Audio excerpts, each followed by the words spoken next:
and sheer terror gripped our land. Probably to future generations, it will look quite obvious what should have been done. But 2 years ago, it felt like we had fallen into a dark, malicious, and terrifying abyss. We could not have been prepared for the catastrophe that hit us. Even the richest economies with the most sophisticated structures were unprepared. Maybe some of us have forgotten what the experts were predicting at the time. Our health and medical infrastructure was woefully inadequate, and we would not be able to cope. There were going to be piles of dead bodies strewn across the streets of Africa. There was a general consensus that we should spend all our energies on resources, on protecting lives.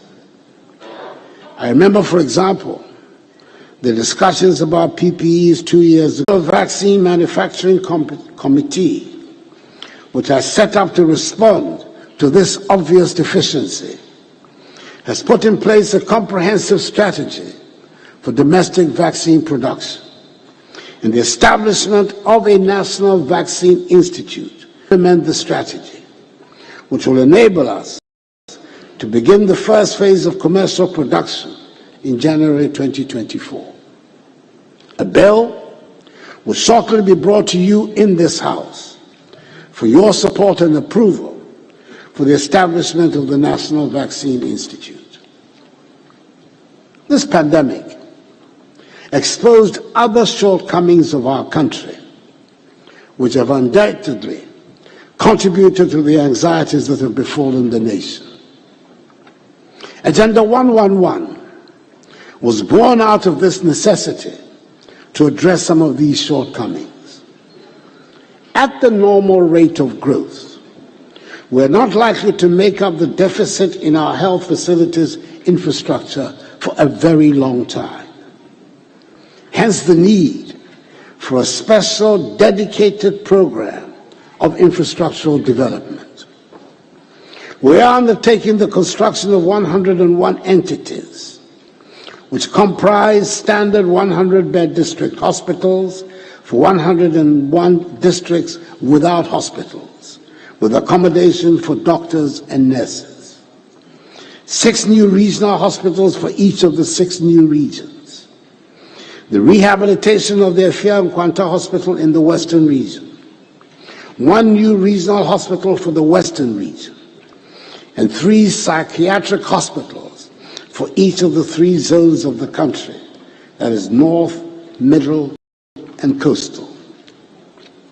It is an ambitious project which must and will be done, and which will create 3,900 jobs for construction workers, and on completion, some 34,300 jobs for health workers. Mr. Speaker, I have to report that, like all major construction projects, it is evident that the initial schedule we gave for the completion of Agenda 111 was overly ambitious. Identifying suitable sites around the country, for example, has turned out to be even more problematic than had been anticipated. I am now able to say that a great deal of the preparatory work has now been completed, and work has started at 87 of the 111 sites. I've been assured that preliminary work on the remaining 24 sites is ongoing. We have every intention of seeing this project through to a successful end, which will enable me to commission all 111 hospitals before I leave office on 7th January 2025. Mr. Speaker, we have saved lives and fared much better than we had feared and the experts predicted. But the consequences of lockdowns, border and business closures, and unplanned expenditures have combined to have a devastating impact on our economy. The unplanned expenditures included, but were not limited to, the recruitment on a permanent basis of 58,121 healthcare professionals and the payment of extra incentives to our frontline health workers. It took an unbudgeted 1.9 billion cedis to ensure that our children and teaching staff went back and stayed in school safely. Some, including regrettably a few in this honorable House, went as far as to accuse the government of trying to kill Ghanaian children when we introduced the controlled school reopenings. I might add here that in some countries, school closures have lasted for 20 months, and children are only now going back to school. Our children did not lose a single academic year. We provided nearly 5 million households and over 10 million people with electricity and water subsidies at the time they were most needed. In all, data from the Ministry of Finance tells us that an amount of 17.7 billion cedis, 4.6% of GDP, has been spent in containing the pandemic since 2020. Mr. Speaker, the NPP government came into office with a plan to build a resilient economy and set us on the path to prosperity. We were on course, and our performance between 2017 and the beginning of 2020 demonstrates we were making rapid progress.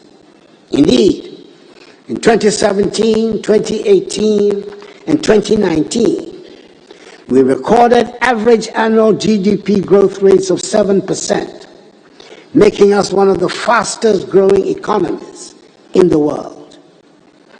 We grew the economy from the cedi equivalent of 54 billion United States dollars at the end of 2016 to the cedi equivalent of 72 billion United States dollars costs at our markets and at fuel stations. The terrible events in Ukraine have a direct impact on our lives here in Ghana. Mr. Speaker, 30% of our wheat flour and fertilizer imports come from Russia. 60% of iron rods and other metal sheets are imported from the Ukraine. And almost 20% of Ghana's manganese is shipped to the Ukraine. The bombs might be dropping on cities half a world away, but they are hitting our pockets here in Ghana. Even so, we have managed to ensure that fuel supplies have not been disrupted, unlike in several other parts of the world. Last week, the Minister for Finance spelled out in country the economic and fiscal difficulties we face, and the raft of measures we're introducing to bring relief and restore us to economic growth. The measures that have been announced by the Minister for Finance are meant to demonstrate that we are aware that we are in difficult times and we are addressing the situation. The belt-tightening measures being set for members of the executive have been elaborated within this context.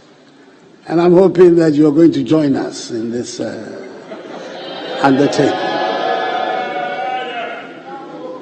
This government remains alive to its responsibilities to the Ghanaian people. The difficulties of the time notwithstanding, we intend to continue to grow this economy and bring prosperity. That will only happen when we continue to invest in the future. Our children will continue to be educated and be equipped to run a modern and digitalized economy. The free SHS and free TVET are the best vehicles we have devised to take us to the realization of our goal of an educated and skilled workforce. The computerized school placement system is currently ongoing, and the latest batch of JHS students will soon embark on their free SHS and free TVET education. The TVET institutions are being upgraded and equipped to enable them train the increased numbers of children that we want to be attracted to that sector to meet the modern needs of our economy. This year, I'll be commissioning some of the 34 refurbished National Vocational and Technical Institutes, NVTIs, across the country.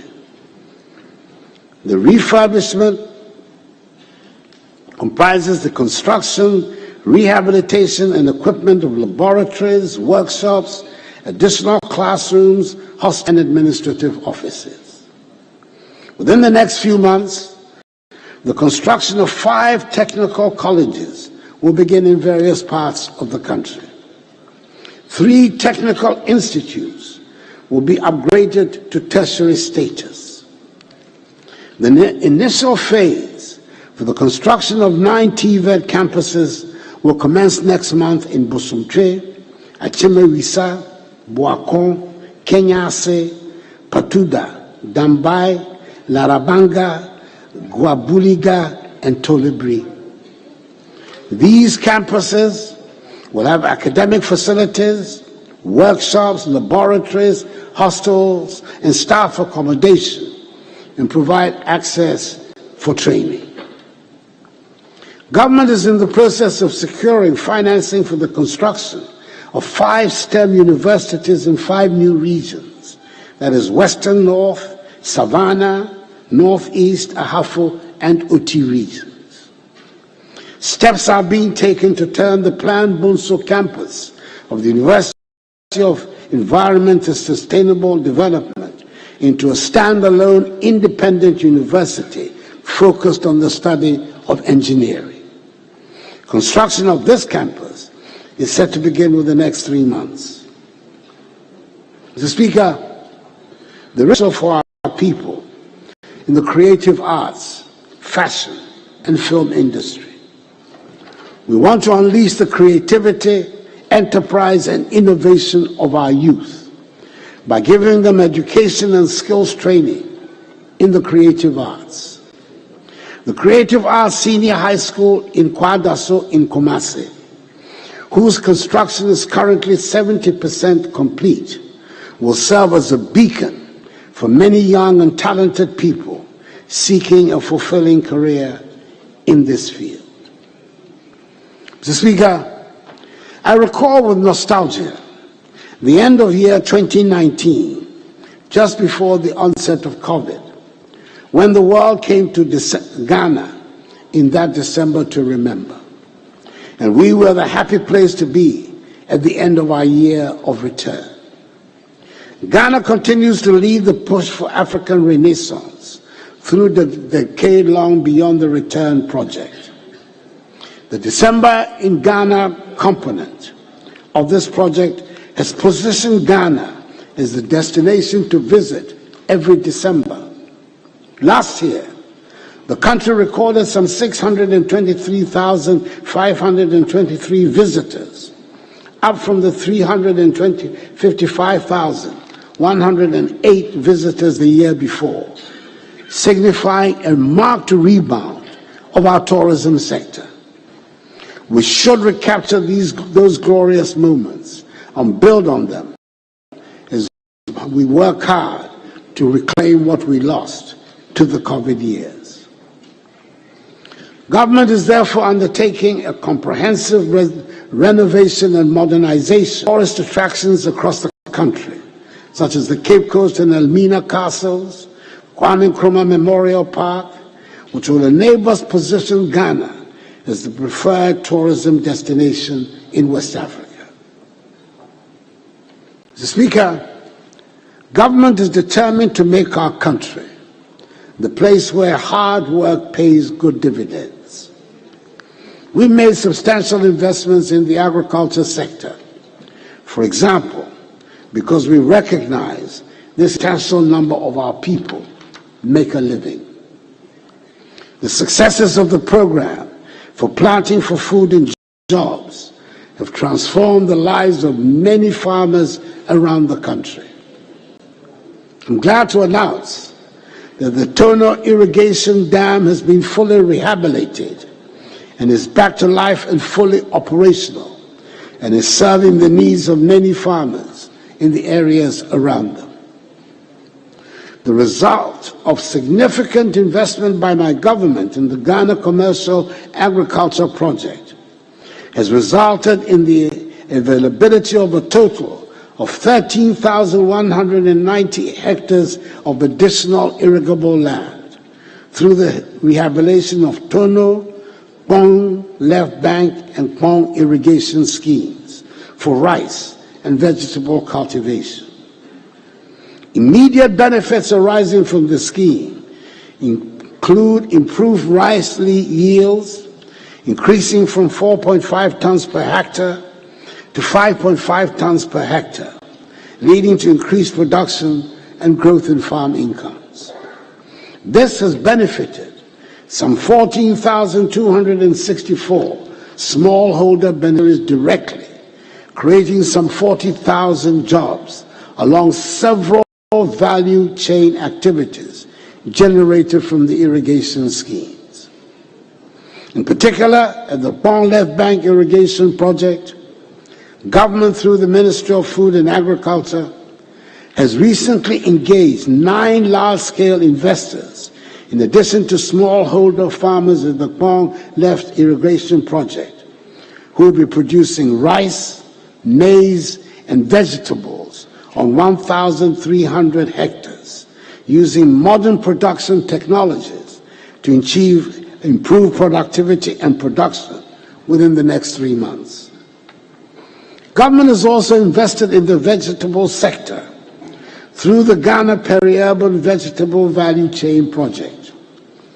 We provided irrigation infrastructure covering a total of 541 hectares, which directly impacts vegetable farmers in the greater Accra region. In addition to these farmers, we've also provided inputs and technical support to vegetable farmers at Hikpo in the Volta region and Asokwa in the Ashanti region. The project has provided options for both domestic and international markets. The construction of 80 warehouses with a combined storage capacity of 80,000 metric tons has been completed, and their entry into the food production chain is offering better protection to the harvest of farmers. There is no doubt that for the vigorous interventions we have made in agriculture in the past 5 years, which have made us more self-reliant in our food needs, our country would have been at much greater risk as the fallout from the dramatic worldwide increases in freight charges hit prices in our markets and on our supermarket shelves. Mr. Speaker, the cocoa industry has marked a lasting and far-reaching achievements this past year, including producing 1,047,385 tons, the highest ever recorded in Ghana's history.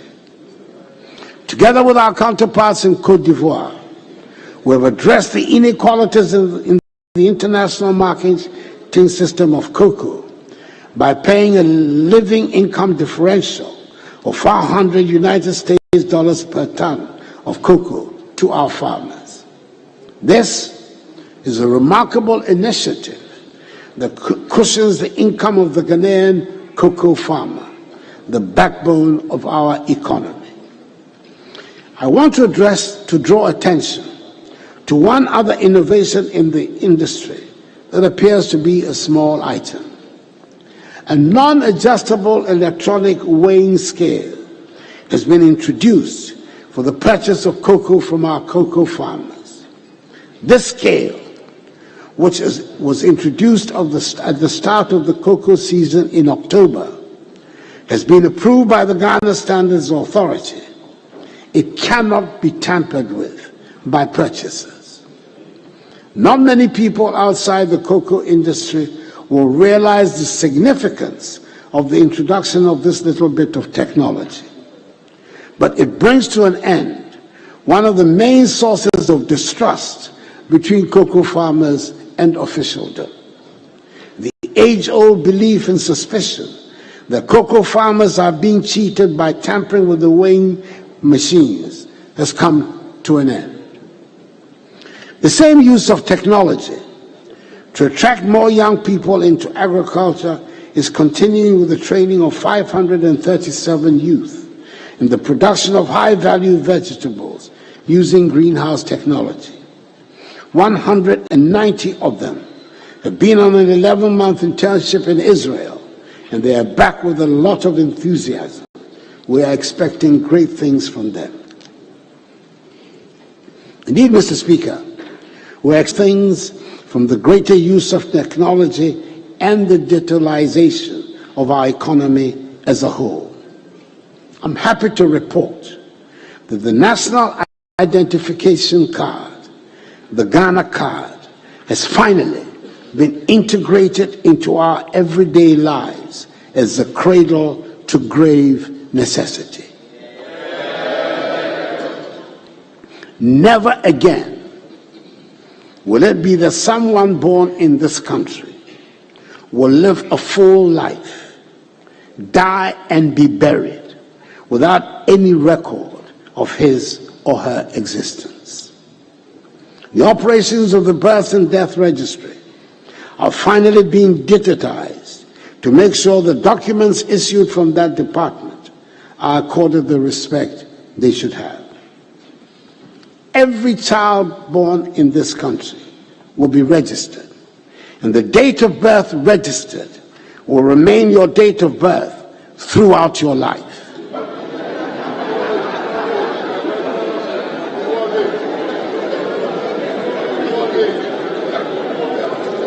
Mr. Speaker, there will be no school age, no football age, no SNIT age, and no official age. When we register for national health insurance, the details of our identification will be the same as the details on a driving license, a passport, and yes, on our tax identification number. Today, we all have addresses at which we can be identified, even if we live, unfortunately for the time being, in a chaos. And when we die, that inevitable rite of passage will be recorded to mark the end of our life. Mr. Speaker, it is not enough that the state collects all this information. It is critical that every citizen is able to benefit from the digitization process. The benefits range from being able to give directions to our addresses for deliveries and being able to gain access to government services without having to go to the ministries. The Rural Telephony Project, being undertaken by GIFEC, is working to fill the void created by the telephone operators' inability or unwillingness to extend their services to areas they deem uneconomical to operate. It is important to extend basic telephone, voice, and data connectivity to every part of the country, so we leave no one behind. Mr. Speaker, I've spoken on other occasions about the digitization of port operations, or what we now call the paperless port. I'm glad to say that the initial problems have been largely overcome, and we're witnessing the advantages in faster processes at the port and less opportunities for corruption, the reduction of human interface. ICOMS, when it was introduced, provoked a lot of controversy. At the moment, we're seeing the benefits. Indeed, customs revenue prior to the implementation of ICOMS for the period June 19 to May 20 stood at 11.5 billion cedis. Between June 2020, the start of ICOMS, and May 2021, teething challenges, ill-considered propaganda, and the impact of COVID-19 on global trade notwithstanding, customs revenue has increased by 27.6% to 14.36 billion cedis. Indeed, customs revenue for 2021 stood at 16.8 billion cedis, as opposed to 20.3 billion cedis in 2019, when ICOMS had not been implemented. The digitization of hospital records has started through the Lightwave Health Information Management System. We started with the teaching hospitals, and we plan to work in a phased approach to cover every health facility in Ghana. I'm sure this will be a welcome innovation for all. We have learned the very hard way. The first step to prosperity in Africa is for our countries to trade among each other. It is the reason we campaign for and supported and proudly host the Continental Office of the AFCFTA. Trading under the African Continental Free Trade Agreement officially commenced on 1st January 2021, and Ghana was the first country in Africa to establish custom procedure codes to facilitate trading under the AFCFTA. We've established a national AFCFTA coordination office to facilitate activities. We have high hopes that the AFCFTA office, which we proudly host, will bring urgency to growing trade amongst the African states. Possibly, and probably, the most significant steps towards making this African trade possible was taken in Accra a few weeks ago with the launch of PAPS, the Pan-African Payment and Settlement System. This is a leading-edge technology connecting African banks, payment service providers, and other financial market intermediaries to enable instant and secure payments between African countries. It means a trader in Ghana can order supplies in Kenya with cedis and buy it in Kenyan shillings and not have to go through dollars or euros or pounds sterling. This will simplify the historical complexities and costs of making payments across African borders and provide operational efficiencies to open up vast economic opportunities for all stakeholders. It means we have a simplified process that reduces the costs and complexities of foreign exchange for cross-border transactions between African markets and enables innovation in cross-border trade and access to new African markets. Mr. Speaker, if we campaign growth of 7% in the first half of 2021 compared to 0.7% in the corresponding period in 2020 at the beginning of the pandemic, our flagship One District, One Factory initiative is being implemented with business promoters being empowered and supported to establish new factories or to transform existing manufacturing enterprises to contribute significantly to job creation across the country. Mr. Speaker, through the 1D1F initiative, the Made in Ghana label is being stamped on a wide range of products proudly manufactured in Ghana. Out of a total of 278 1D1F projects at various stages of implementation in all the 16 regions, 106 factories are currently operational. 148 are under construction, while 24 projects are at mobilization stage. Mr. Speaker, in order to bring the youth on board the 1D1F program, 58 out of the 278 1D1F projects have been developed as enterprises fully owned by youth groups with direct government support. Each of these 1D1F youth companies are owned by between 40 and 50 youth as shareholders. In addition, 5 medium-scale state-of-the-art agro-processing common user facilities have been established with direct support from government and are owned by various groups of farmers whose farming operations have previously been undermined through lack of processing facilities. These farmer-owned companies have been established in 5 districts, namely Doma West, Savalugu, Sefia Kontombra, Setra Central, and Takwa in Swayem. They cover oil processing, rice milling, and the processing of maize into maize grits. Mr. Speaker, quite a number of global vehicle manufacturing companies have set up assembly plants here in our country and started producing vehicles for our market and for the West African market. The well-defined Ghana Automotive Development Policy we outlawed in August 2019 are also expected to commence commercial production this year. Our national iconic automobile brand, the Kantanka brand, produced by Kantanka Automobile Company Limited, also stepped up production of its made-in-Ghana vehicles, which include Nkunumdie SUV, Omama pickup, Onate 4x4 pickup, Otumfo SUV, and K71 small SUV models.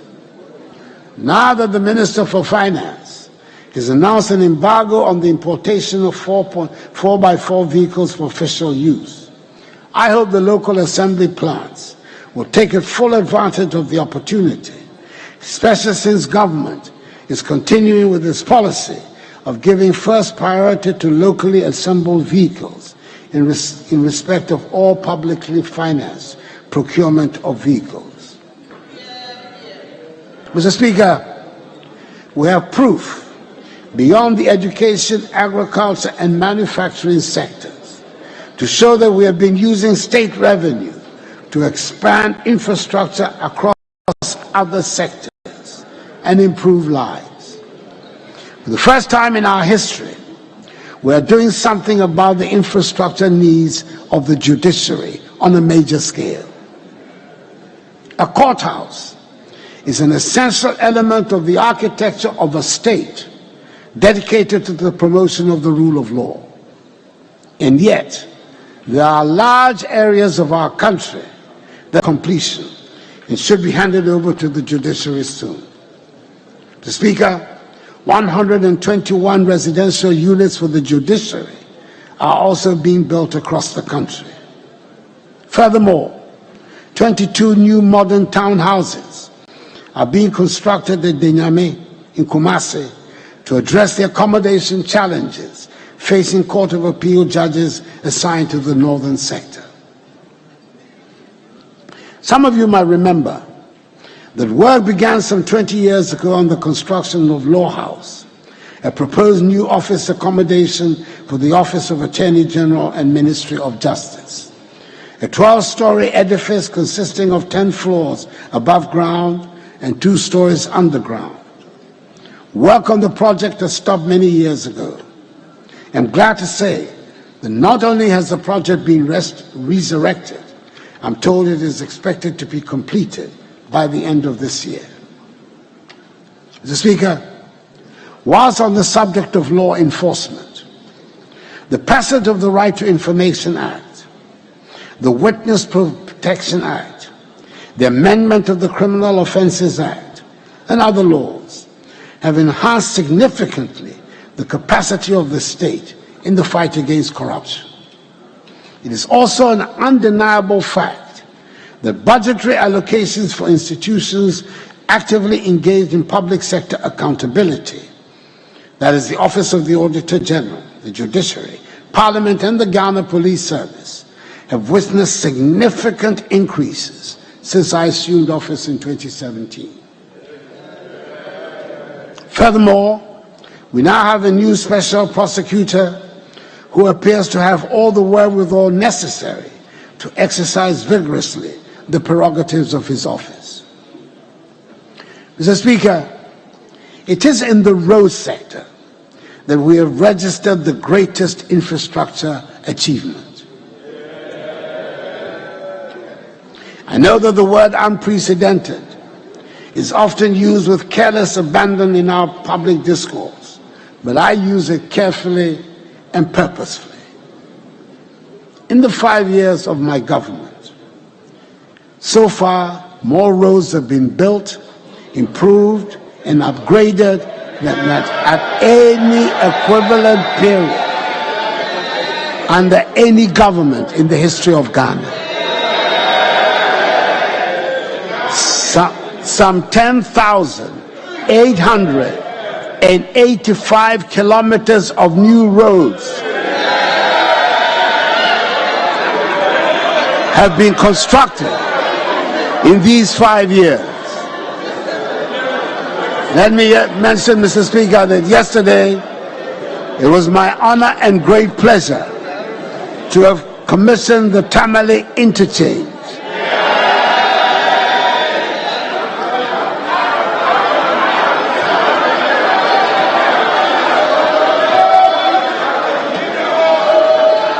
The first such interchange in the northern sector of our country, which the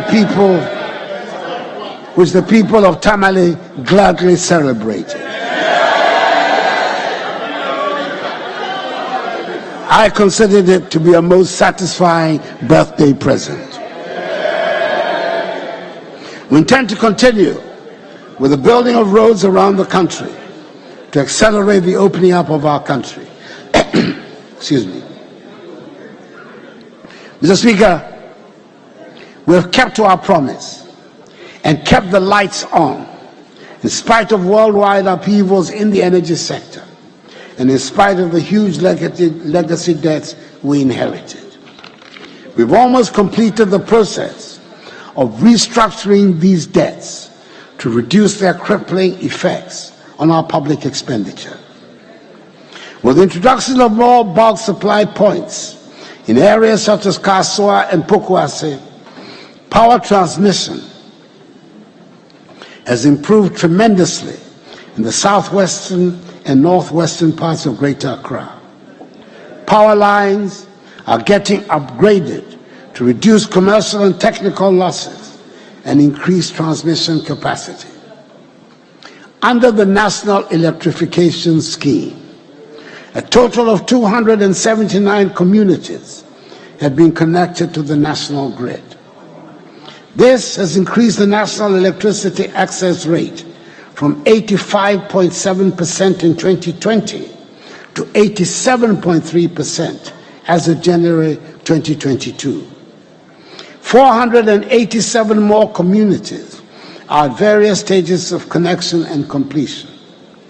We are on course to achieve our ambition of universal access to electricity by the end of my term as the President of this country.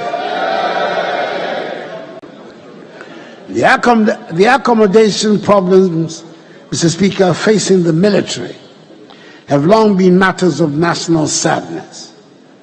I'm glad to say that the first stage of the military housing project, dubbed the Barracks Regeneration Project, has started with construction going on at all garrisons across the country. The military academy at Teshi is being modernized, and we're keeping our armed forces retooled and equipped to enable them to live up to their duties. Each of the different branches of the armed forces, the Army, Navy, and Air Force, has received significant financial assistance to upgrade its logistical bases and strengthen its capabilities. and its welfare requirements are being substantially addressed. We're building modernized armed forces with higher numbers of personnel that will be fit to meet the demands of the 21st century.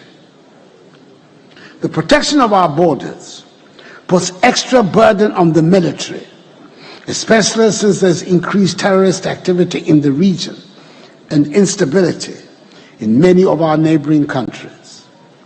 15 forward operating bases, or FOBs as they are called, are being constructed across the country to help in the prevention of cross-border crimes and terrorist activity. Mr. Speaker, I believe we can all testify that our police service is undergoing a great improvement and a change of image before our very eyes. During times of anxiety, we need a responsive police service to boost the confidence of the population, and it is good to see the police rise up to the challenge. Nothing starts people off in a bad mood more than the driving habits and traffic jams that create chaos on our roads and make every road journey a nightmare. Gradually, the police are bringing order to the roads, and we all now know that the law is no respecter of persons or vehicle types. I urge all of us to cooperate with the police to perform their duties to enable all of us go about our lives in peace. I'm happy to state the government has been able to provide much needed modern equipment for the service, and we're tackling their accommodation needs as well. We're constructing 320 housing units at the National Police Training School, which are at an advanced stage of completion. Work is also going on the construction of a huge barracks complex at Kwabinya to replace the one adjacent to the DLA at 37, where the conditions of living are poor. Mr. Speaker, together with the implementation of a number of operational and personal welfare interventions, the morale of police officers has received a considerable boost, and today, public-focused interventions instituted by the Inspector General of Police have resulted in a better police-public relationship. The police service is gradually regaining the trust and confidence of the public under the leadership of its new Inspector General of Police. Mr. Speaker, as I indicated last year would happen, a national dialogue on illegal mining was held under the auspices of the Lands and Natural Resources Ministry in Accra, as well as in two other regional ones in Kumasi and Tamale. If ever the support of all citizens was required to make something work, it is in the battle to end illegal mining and restore our lands and water bodies back to health. We have declared river bodies and forest reserves as red zones for mining. We have suspended the issuance of all prospecting, exploration, and reconnaissance licenses for minerals in forest reserves. Launched Operation Halt 2 to help rid our water bodies and forest reserves of illegal miners. Revamped the community mining scheme as a more sustainable and greener safeguards to replace illegal mining. What we need above all is the buy-in of all citizens to recognize that the degradation caused to the lands and water bodies by the illegal mining practices affect each one of us, and which all should take an interest to stop those involved. Let me use this platform to extend again the condolences of the nation to the victims of the Apiache explosion. The response to the disaster by the public and the organs of state was highly commendable. Government responded swiftly in the immediate aftermath of the incident by dispatching a high-powered delegation under the leadership of the Vice President to Apiache. An Apiache Support Fund has been established to spearhead the building of a decent, green, and sustainable community, to enable victims of this tragic incident and members of the community get back on their feet and rebuild their lives. As rising out of this incident, government will ensure that the health and safety policies of the mining industries are in accordance with international best practices. Mr. Speaker, the Green Ghana Day last year was a great success, as many people turned out to join in the exercise to plant trees. I urge all of us to continue to take care of what we planted to make sure that the 7 million seeds we planted, i.e. 2 million more than the original target of 5 million, become fully grown trees. And please, join in the Ghana Green Day when it comes along on 10th June, the designated Green Ghana Day for this year, when we seek to plant 20 million trees. That is a four-fold increase over the 2021 target of 5 million.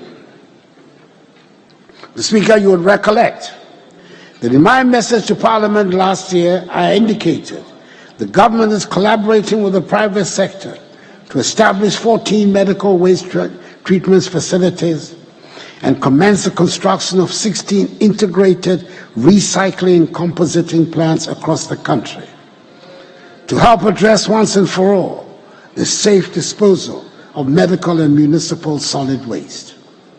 I'm happy to inform the House that these facilities and plants are at various levels of completion and will be completed by the end of this year. Mr. Speaker, as part of government's Water for All program, several water systems have been initiated and at our various stages of completion. The import of the program is to ensure that each region will benefit from at least one water supply project. Phases 1 and 2 of the Upper East Region Water Supply Project have been completed and will be commissioned soon. Contractors are on site working on the water projects in Ketaa and Sunyani, and preparatory works are ongoing on the Yendi, Damango, Tamale, and Sekandi Takradi water projects. Mr. Speaker, to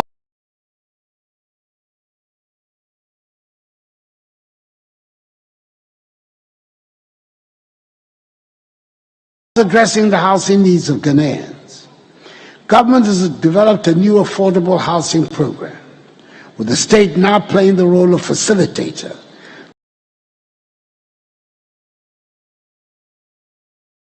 through the provision of land, infrastructure services, and tax incentives and exemptions to subsidize the cost of construction of the housing units to reduce their prices.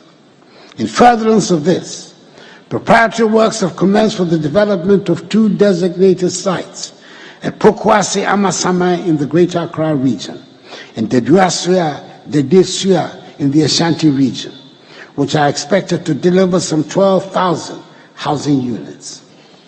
The long wait for decent and secure accommodation for public servants at the district levels will soon become a thing of the past.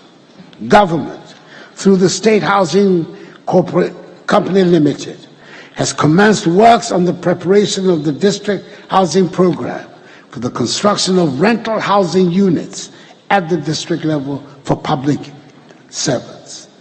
The pilot phase will be implemented in 16 districts across the 16 regions of the country.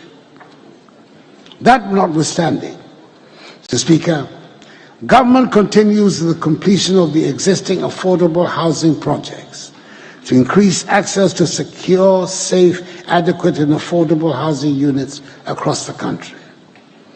Tema Development Corporation, TDC, for example, has continued with the construction of the Pong Affordable Housing Project, which involves the construction of 3,016 housing units.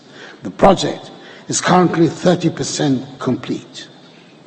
Mr. Speaker, work is progressing on the Coastal Protection Program of government, whose aim is to improve the resilience of the country's coastline against tidal wave erosion, whilst protecting lives, livelihood, and properties of the people living across the coast.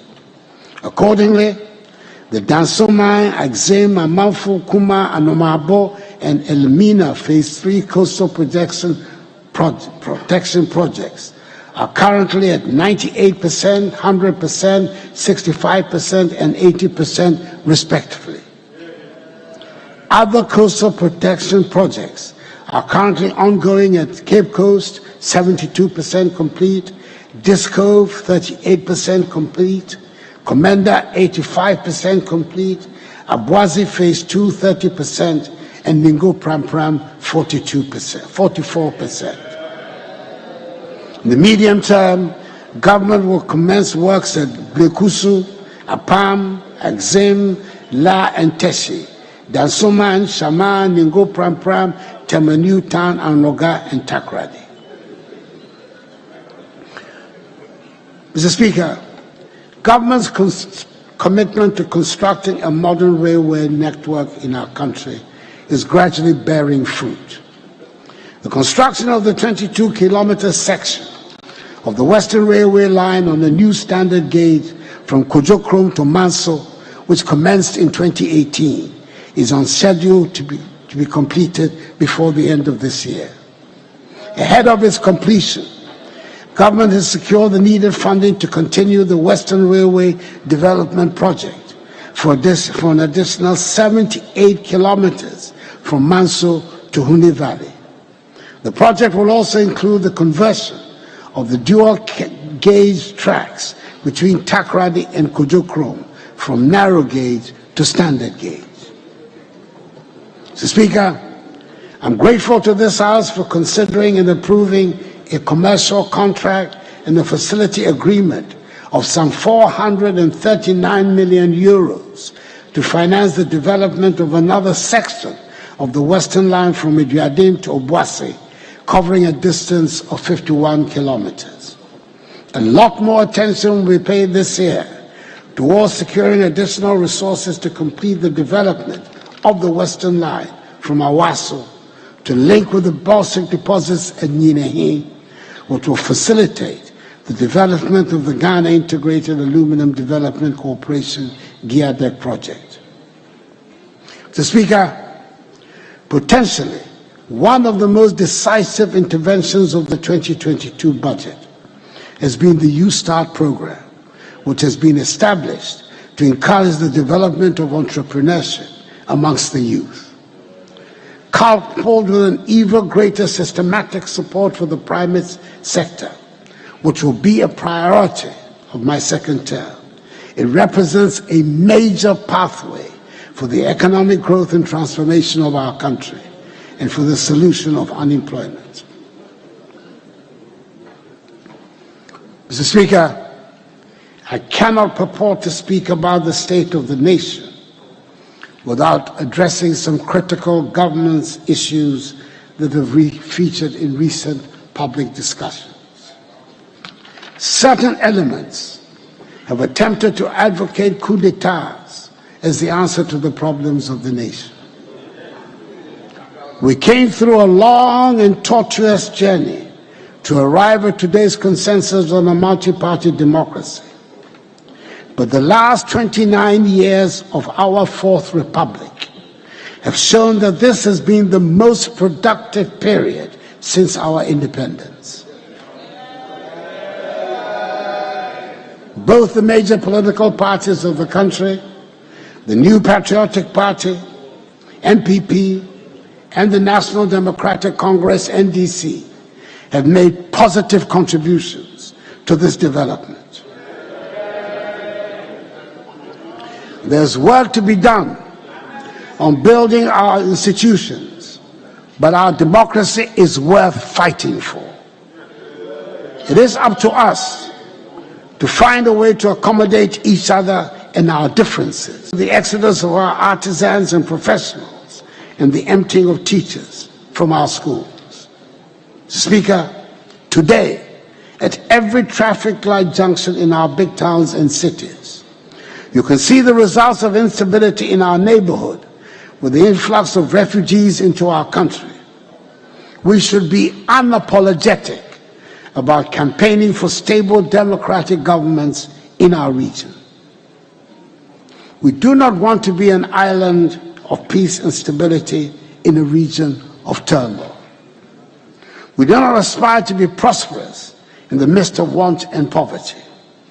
We want a stable and prosperous Ghana in a stable and prosperous region.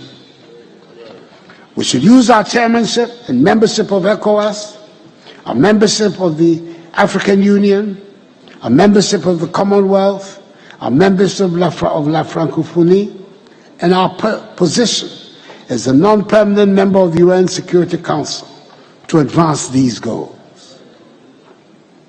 Mr. Speaker, taking into consideration the fact that COVID infection numbers have fallen dramatically, and on the advice of the National COVID Task Force, and announced on Sunday, 27th March, in the 28th update of the Fellow Ghanaians series, the lifting of most of the restrictions that we have had to endure for the past 2 years. As the health experts have advised, I hope we shall continue with some of the measures, like the washing of hands and the enhanced hygiene protocols that have served us so well, even though they are no longer mandatory. I'm sure we're all very relieved that the wearing of masks is no longer mandatory and we can hug our loved ones. With the lifting of the COVID restrictions, I'm looking forward to renewed energy and enthusiasm as all workplaces reopen at full capacity. Mr. Speaker, despite the protracted and sometimes acrimonious nature of proceedings, I'm happy that the House has finally found it possible to pass the e-levy bill. I believe strongly the levy is going to make a significant contribution to revenue mobilization and the management of the national economy. And I want to thank members of the House for making this possible.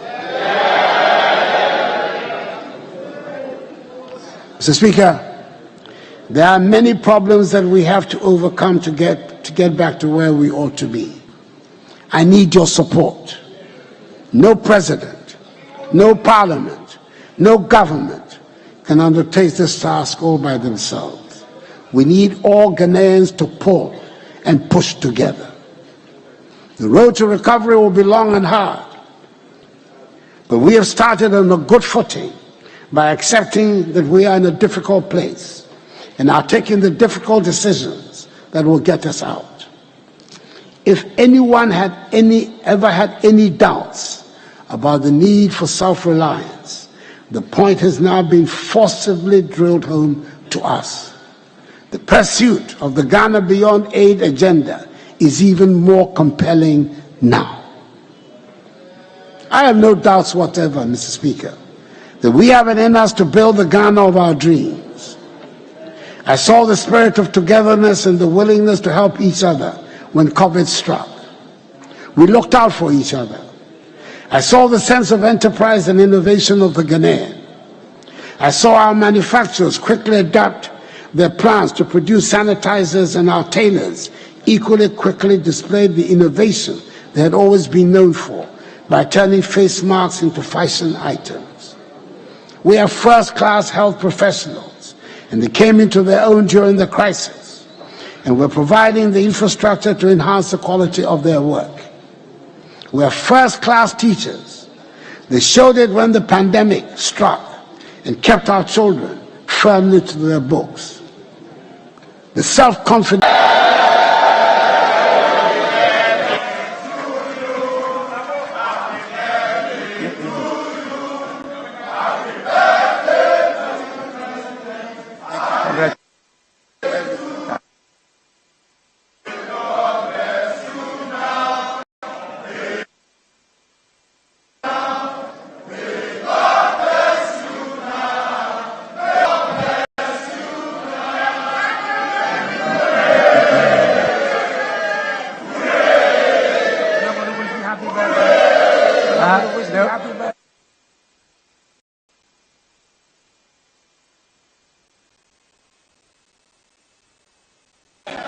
Honorable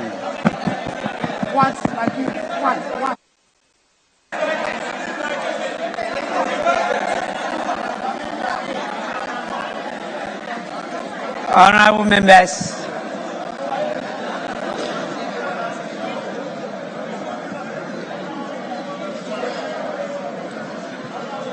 we have heard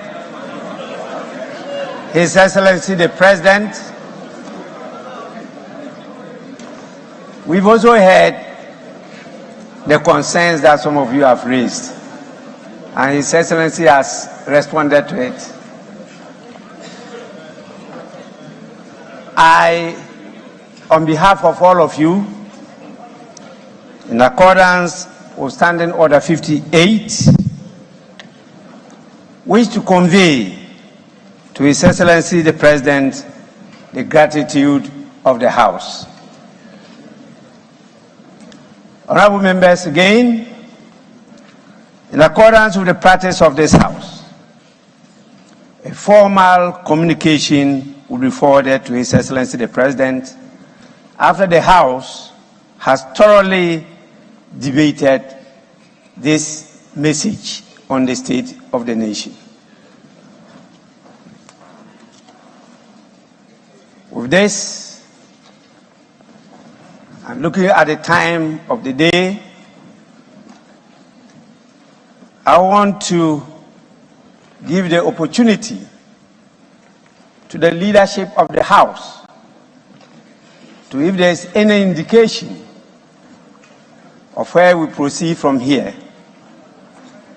In other words, it is still within their ambit to move or not to move for the adjournment of this House. And I will start by giving the opportunity to the Majority Leader. Majority Leader, I talked about adjournment.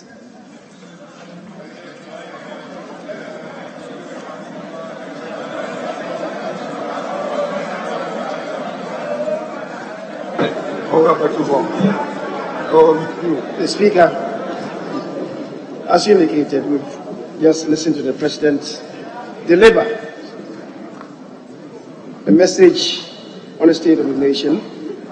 It lasted for 1 hour, 8 minutes.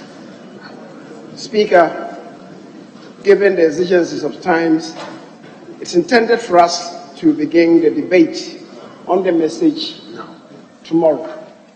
And I guess we'll push ourselves to possibly Saturday or so.